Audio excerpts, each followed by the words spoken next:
Have you ever stopped to think that the numbers you use every single day might be hiding secrets? Well, they are. Seriously, they're absolutely packed with hidden properties and really surprising patterns. So today, we're going to become number detectives. We're going to crack their secret code. You ready? Let's get started. Okay, to kick things off, we're going to look at a little number mystery.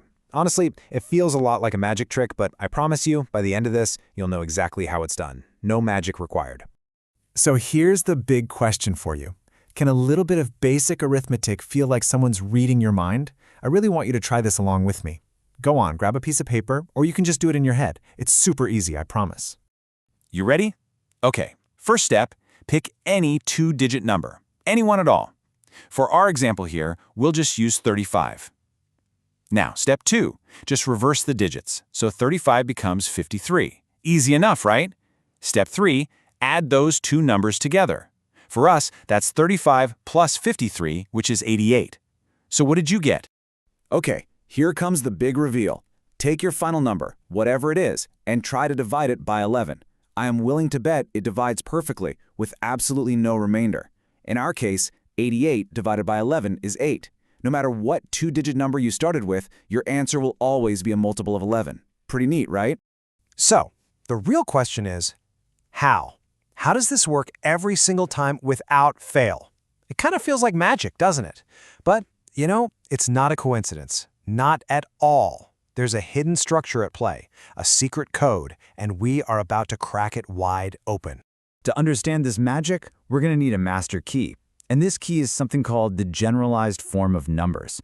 Trust me, it's a secret to understanding all kinds of cool number properties. So what on earth is generalized form?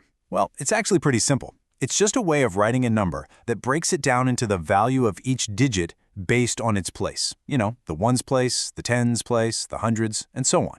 It's how we can see the math that's kind of hiding inside the number. Let's make this really concrete. Take the number 68. Its code, or its generalized form, is just the sum of its parts. You've got the 6 in the tens place, so that's 6 times 10, and the 8 in the ones place, so that's 8 times 1. So 60 plus 8. See? That's all it is. And this right here, this is the master key for any two-digit number. If we call the first digit A and the second digit B, the number AB can always be written as 10 times A plus B. Burn this into your brain, 10A plus B. This is the key that unlocks everything. All right, we have our master key. Let's go back to that reversal trick we did at the beginning and see exactly why it works. It is time to pull back the curtain. So here's how we break it down. On the left, you see the trick as we did it, a number AB plus its reverse, BA. But on the right, you see what's really happening when we use our secret code. The number AB is really 10A plus B, and its reverse, BA, is 10B plus A.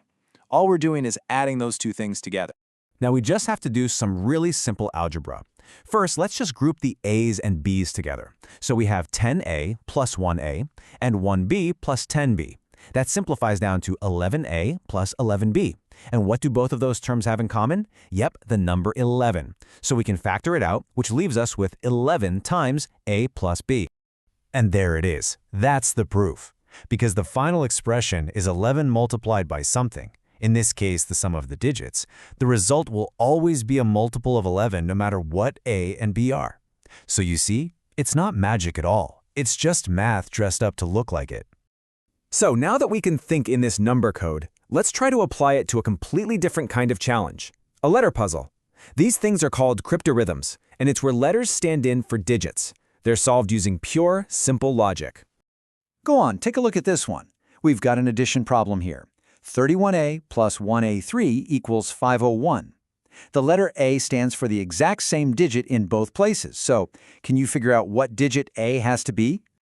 Let's do a little detective work here. We'll start with the ones column, all the way on the right. We have A plus 3, and that has to equal a number that ends in 1. So what single digit can you add to 3 to get 11? It's got to be 8, right? Okay, let's test it out. Let's say A equals 8. Now we check our work. In the tens column, we carry the 1 from our 11. That gives us 1 plus our A of 8, which is 10. Perfect. We write down the 0 and carry the 1 again. Finally, the hundreds column, the one we carried plus 3 plus 1 equals 5. It works. It all matches up. And there you have it, Our solution, A is definitely 8. The puzzle is solved. 318 plus 183 is, in fact, 501. You see, once you know where to start looking, the logic just falls right into place. Now, this way of thinking about how numbers are built isn't just for fun puzzles. It's actually the foundation for some incredibly useful mental shortcuts. Let's look at a few super fast divisibility hacks that you can actually use every day. Want to know if some huge number is divisible by 9 without touching a calculator? It's surprisingly easy. All you do is add up all of its digits.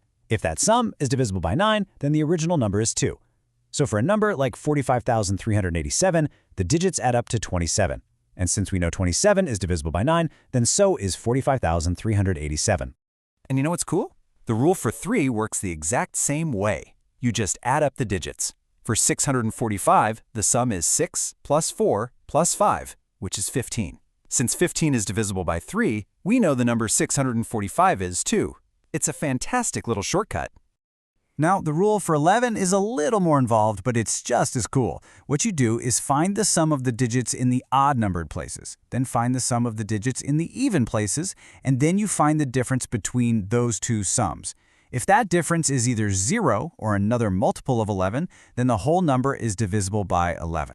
So, as we start to wrap this up, it's pretty clear that this isn't just about memorizing rules and tricks. It's about learning to see the patterns that are hiding just beneath the surface of the numbers we use every day. You could say math is a kind of language, and today we've definitely learned a few new words. We've unlocked that reversal trick, and we've discovered some really powerful divisibility rules. But you know what? This is just the beginning. The whole world of numbers is just filled with these beautiful hidden structures. So now that you know how to look for the code, what other patterns do you think you can find?